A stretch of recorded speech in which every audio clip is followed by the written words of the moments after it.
I fear death in the same way that children fear the depths of the night. How we used to run up the stairs after we turned off the lights, crawled into our beds and ensured all of our limbs were tightly tucked away. It was borderline irrational. But we did anything to keep the boogeyman at bay. And I can't help but think that maybe we're afraid of the same thing.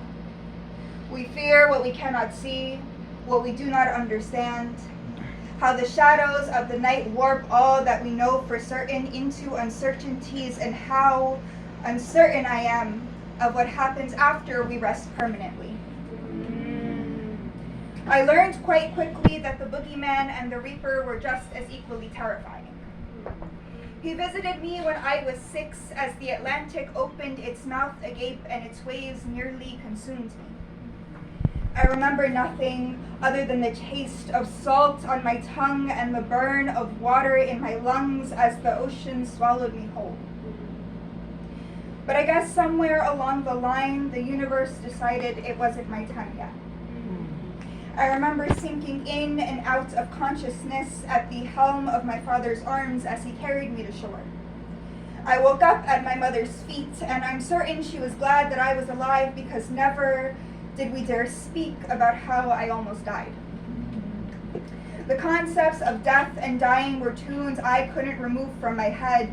I learned their songs far too young, and depression manipulated me into believing that maybe I'd have been better off dead. By the time I was 15, I was on a first-name basis with Grim. And I flirted with the idea of suicide, but it was never a relationship I could commit to because it all felt just a little too permanent. So I stuck with his cousin instead. And I still see the Sandman from time to time. He comes bearing gifts of dreams in the middle of the night that help me understand the realities of the light. The Sandman recently made a pit stop at my bedside. He gifted me with a nightmare that I couldn't fight. I was driving over a bridge and my car was failing. Every time I tried to stay right, my car veered left. My brakes had failed and I couldn't stop swerving, and into the ocean I went. I tried unbuckling my seatbelt, rolling down my window so I could survive, but there were no arms reaching out to save me from the sea this time. I remember thinking, what will my mom do without me? And is this what it feels like to die?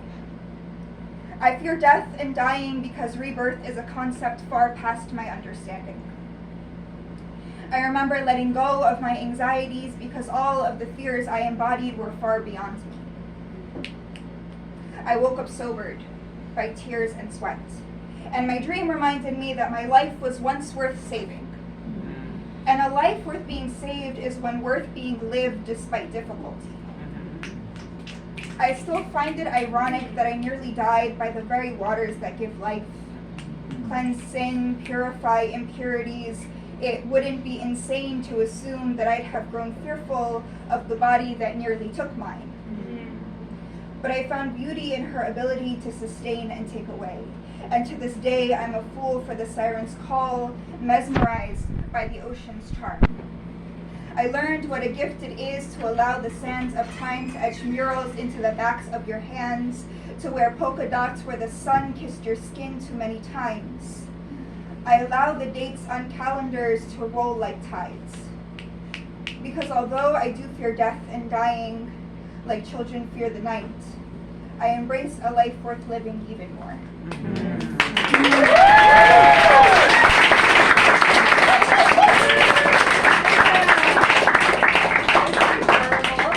So if you like my poetry and you like baked goods, I am both a baker and a poet, so you can follow me on Instagram at Oh Hey Baby. That's OHIBBYY. Again, that's OHIBBYY. Thank you guys so much. Woo!